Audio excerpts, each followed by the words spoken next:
So in Christ we are seated already among the celestials, according to the scriptures.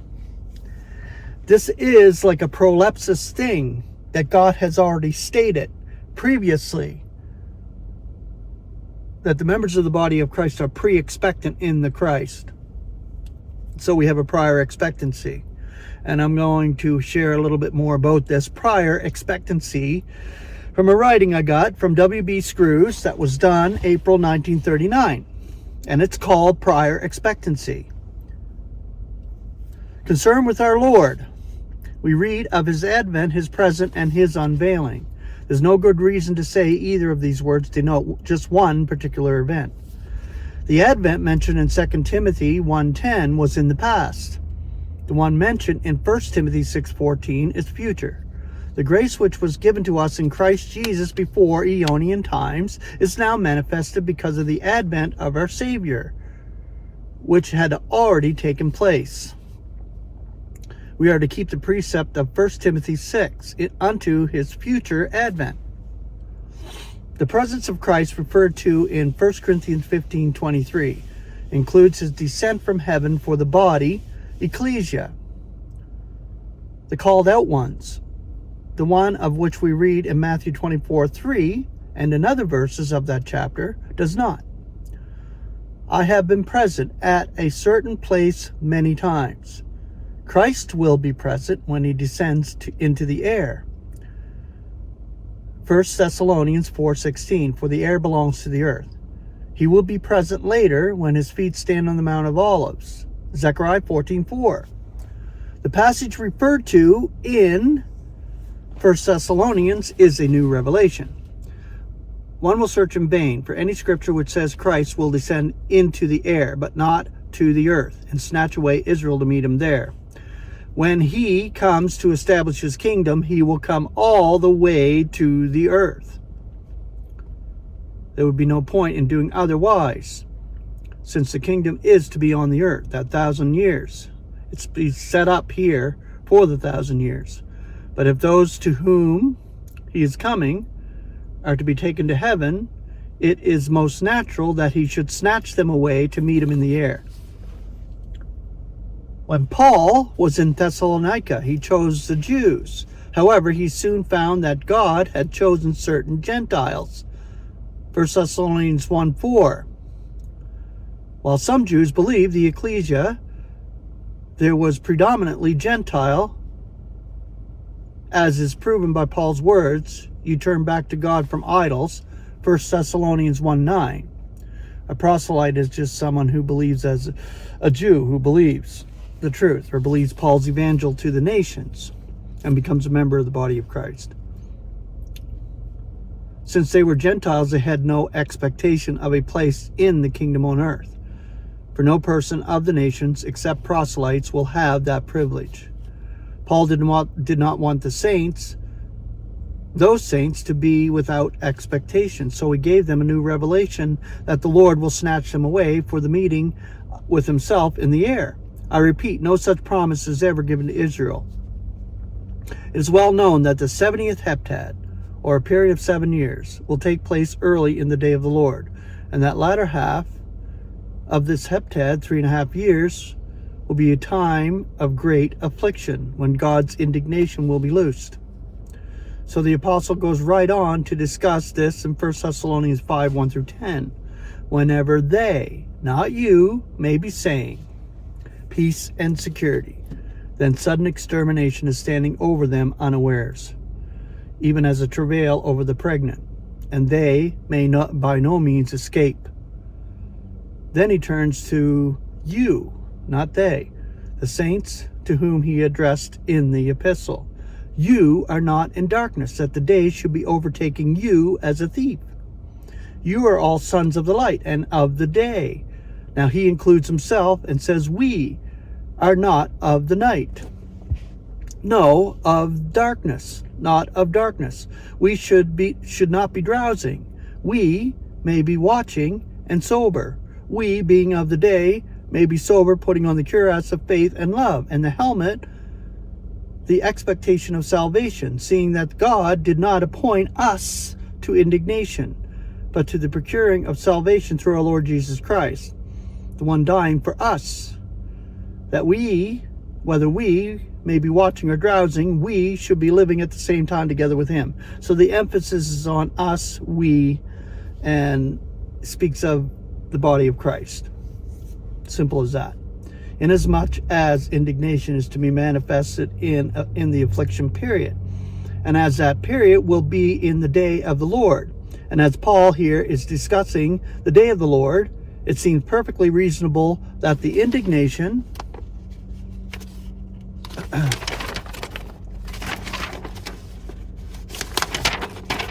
mentioned in the passage refers to the indignation in that day. The salvation mentioned is not simply salvation from sin and death and enmity, for that is the blessed portion of all.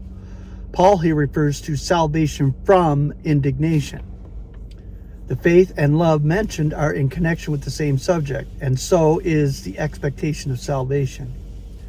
This passage does not tell us beyond any possibility of doubt that we shall be snatched away before the indignation comes. But other passages in connection with this one do teach it. In Ephesians 1:12, we are said to be in a state of prior expectancy in the Christ. This is the correct rendering. The saints to whom Paul wrote were not the first to trust in Christ, as the King James Version has it. We are in a state of prior expectancy. So the King James Version always screws everything up. And if you look at that translation, you're going to see just so many errors. You're not going to get the truth. You might get the truth if you're already established. If you're already established, yes, you can use whatever version, and you can see that where the errors are, and you can, do studies that way. But I don't suggest it. I suggest that you stick with the proper translation of Scripture. And there's only really one translation of Scripture that I trust, and that's the Concordant Version. Not saying that it's fallible, but it's way more closer to the Greek and the original text.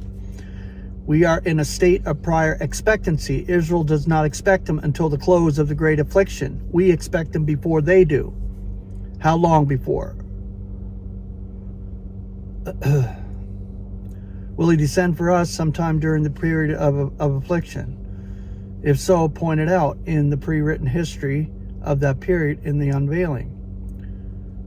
In that story, we find the 144,000 who are specifically said to be Israelites. We find a large company besides these, waving palms, showing that they too are Israelites. We find that the select ones sheltered in the wilderness, and everything said about them show them to be the remnant of Israel, the ones scattered among the nations. Where is the body ecclesia in that story?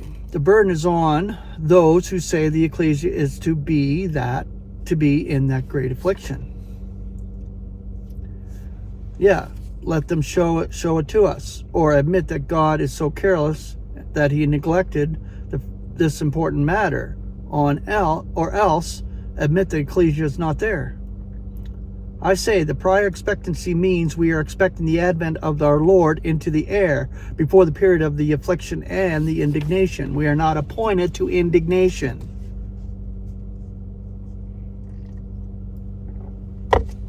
The unveiling mentioned in 1 Corinthians 1:7 is the unveiling for which we are awaiting. The word unveiling does not refer to just one specific event. The Son of God has already been unveiled in Paul, Galatians 1:16. Christ is to be unveiled to us when he descends into the air to snatch us away. Is it not our fondest expectation that he who is covered, so far as our view is concerned, shall be from covered in that day? From covered. There's no good reason to think of this unveiling as being identical with his latter unveiling to Israel and the world.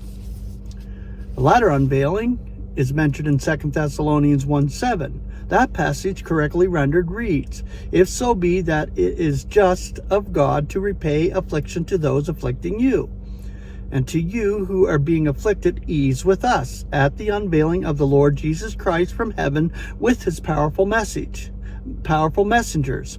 in flaming fire, dealing out vengeance to those who are not acquainted with God, and to those who are not obeying the evangel of our Lord Jesus Christ, who shall incur the justice of Eonion's extermination from the face of the Lord and from the glory of his strength, whenever he should be coming to be glorified in his saints, and to be marveled at in all who believe, seeing that our testimony to you was believed in that day. Read it without the two parenthetical phrases, and you will get the sense of it. We will be at ease at the time of this unveiling, already among the celestials. Our ease will not begin at that time. It will begin when he is unveiled to us, in answer to our prior expectancy.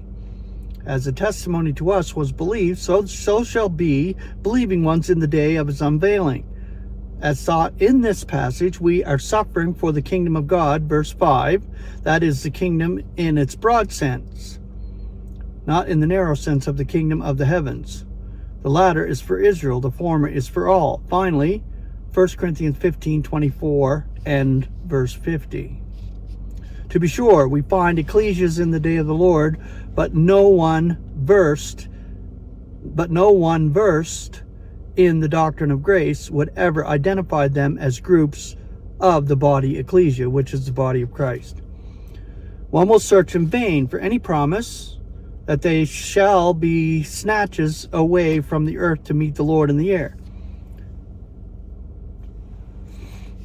Yeah, that's right. So it's not for Israel, it's for the body of Christ. The conquerors in Ephesus are to eat of the tree of life, or the log of life, which is in the center of the paradise of God.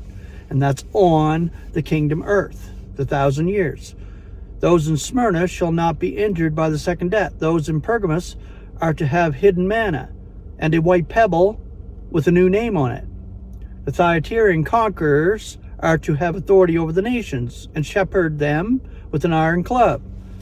Those in Sardis are to have white garments, and their names shall not be erased from the book of life. The ones in Philadelphia are to be pillars in the temple of God, and on them shall be written the name of God and the name of the city of God, the New Jerusalem, while the Laodicean conquerors shall be seated on the throne of Christ.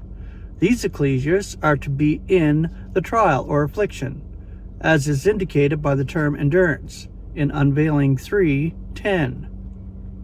They are to be kept out of, not from, the trial. That is, they will be kept and brought safely out of it or through it. Evidence abound that all these are Jewish ecclesias of the future Lord's day. What will our brethren do with the passage in Ephesians 1:12? What does Paul mean by the phrase state of prior expectancy? As the callousness of Israel is to continue until the full complement of the nations may be entering. Romans 11:25. Why do some contend that this complement of the nations is to be kept on earth to go through the great tribulation? Let it be remembered that the period under consideration, the affliction period, is the time of judging in preparation for the kingdom on earth, and that it could serve no good purpose to the body ecclesia, whose destiny is among the celestials. Stated briefly, we have the promise that we will be snatched away for the meeting of the Lord in the air, that we are to have a place in the heavens Aeonian, and we are to be seated among the celestials, and that we shall be manifested with him in glory. If God intended to perform the useless deed of keeping us here to go through the great tribulation, he certainly would have told us so, instead of giving us the prior expectancy.